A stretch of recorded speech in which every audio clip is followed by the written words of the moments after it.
x, y prime, f prime of x, and d over dx f of x. So take note po, no? To find the slope of the tangent line to the curve at point P means that we are to find the value of the derivative at that point P. So there are two ways of finding the derivative of a function. Number one, by using the increment method or the four-step rule. Then number two, by using the differentiation formulas. Okay, so ito po yung steps, no? Dun sa increment method natin or yung tinatawag na four-step rule. So step number one, substitute x plus delta x for x and y plus delta y for y in our given function, y equals f of x. Step 2, subtract y equals f of x from the result of step 1 to obtain delta y in terms of x and delta x. Step 3, divide both sides of step 2 by delta x. Then step 4, find the limit of step 3 as delta x approaches 0. Okay, so we have 3 examples po, no? In finding the derivative using increment method. So start na tayo kay number 1. So guys, announcement din pala, uploaded na yung activity number 4 dun sa nurturance natin, no?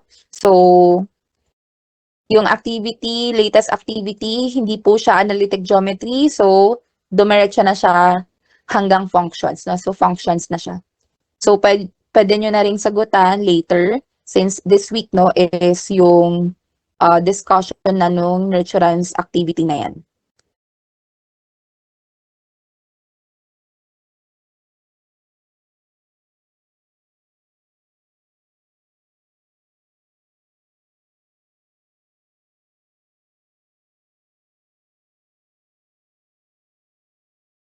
Di ba't ayaw niyo mag-share? Ayan.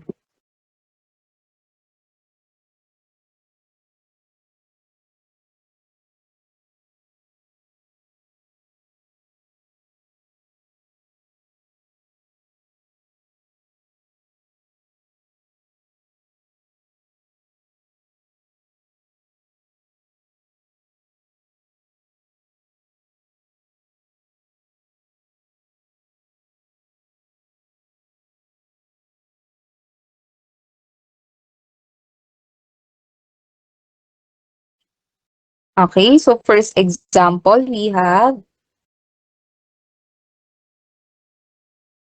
1 minus x squared. 1 minus x squared. Okay, for step 1, we need to substitute, no, y plus delta y for y and x plus delta x for our x, no? So, y plus delta y equals 1 minus quantity of x plus delta x squared. Okay, so finish na tayo kay step number 1. We can proceed to step number 2. Okay, step number 2, we need to subtract y equals f of x, no, from the results of our step 1, no. We need to subtract y dito sa both sides ng ating equation.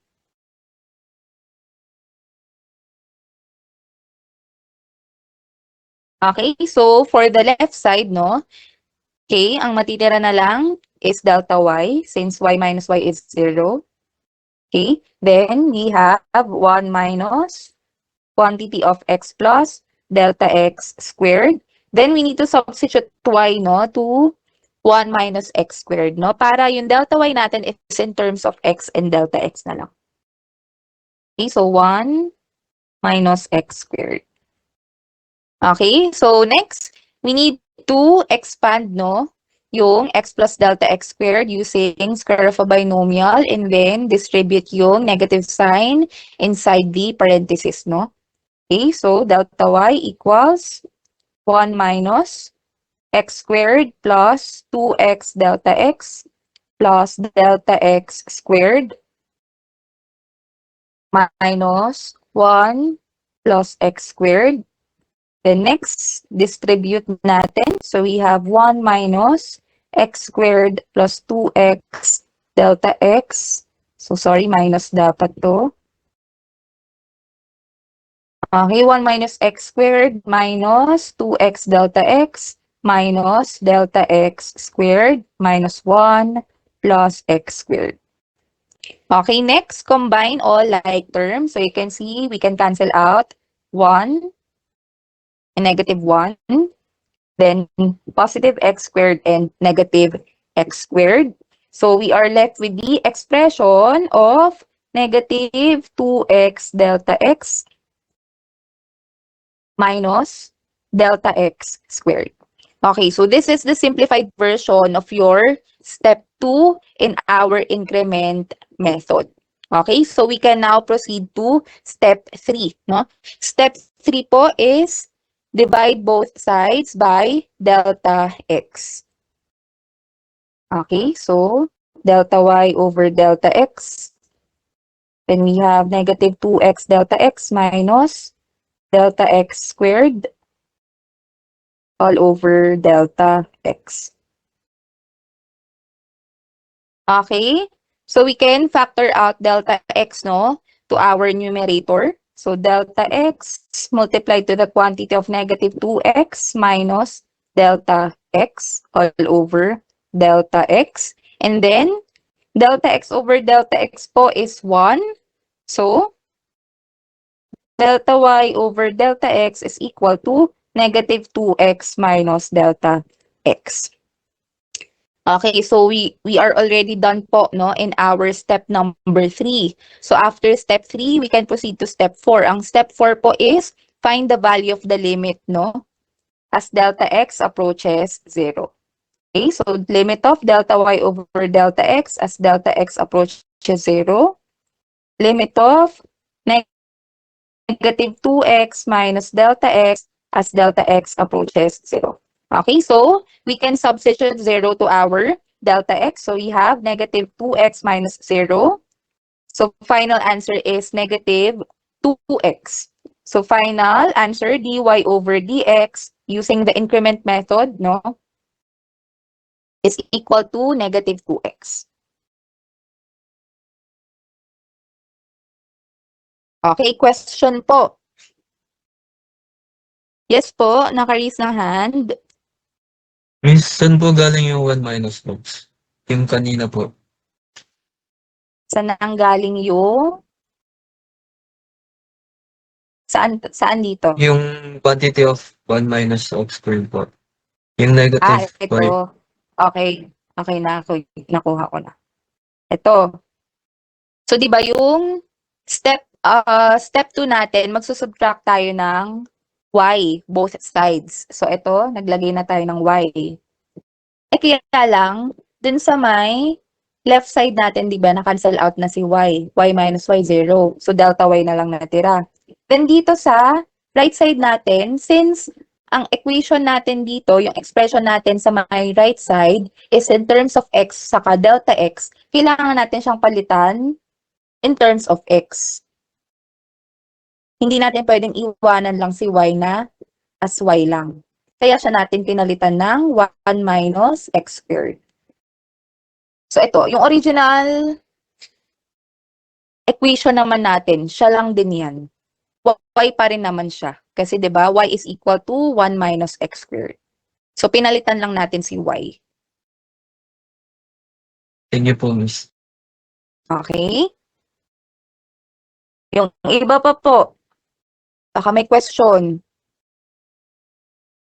Sige po, pa-open na lang ng mic.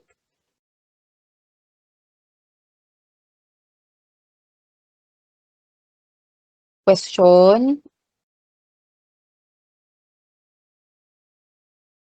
Nagets po ba? Kung nagets, sige nga, pakiclick po yung love na reaction.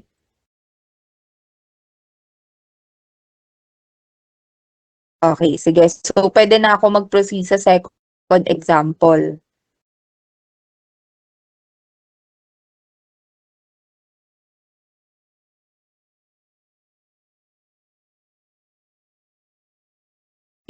Okay.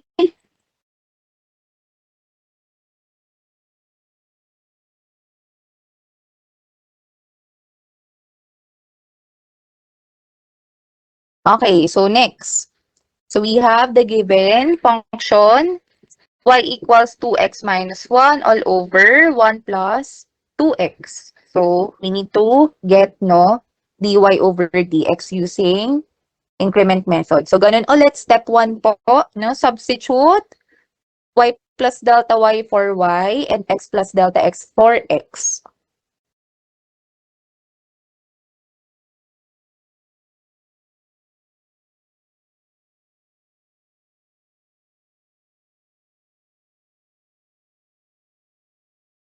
Okay?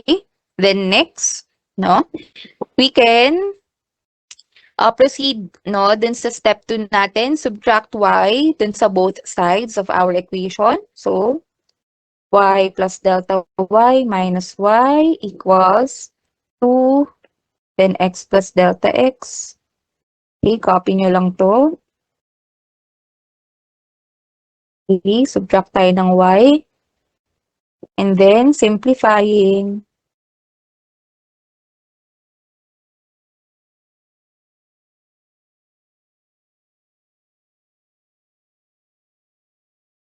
Okay, substitute nyo ulit si y. So, 2x minus 1 all over 1 plus 2x. Okay? So, simplify lang natin for our step 2, 2x plus 2 delta x minus 1 all over 1 plus 2x plus 2 delta x minus 2x minus 1 all over 1 plus 2x. Okay, so before we proceed dun sa step number 3 natin, we need to combine our two fractions first. Okay, so LCD natin.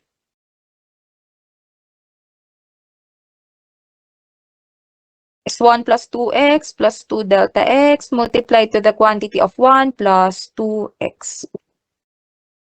Okay, so LCD divided by 1 plus 2x plus 2 delta x, is 1 plus 2x. We need to multiply 1 plus 2x, 2x plus 2 delta x minus 1. Then LCD divided by 1 plus 2x, we have 1 plus 2x plus 2 delta x. So again, you need to multiply it, to 2x minus 1.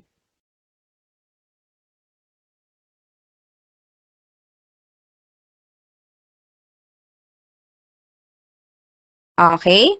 So next, we need to distribute, Okay, multiply 2x, dito sa kabila, ganun din dito. So lahat, dadaanan. So diretso ko na, ha? Okay, so 2x times 1, 2x, 2x times 2x, 4x squared, 2 delta x times 1, 2 delta x, 2 delta x times 2x, 4x delta x, negative 1 times 1, negative 1, negative 1 times 2x, negative 2x. Then, 2x times 1, 2x, 2x times 2x, 4x squared, 2x times 2 delta x, 4x delta x, negative 1 times 1, negative 1, 2x times negative 1, negative 2x, negative 1 times 2 delta x, negative 2 delta x.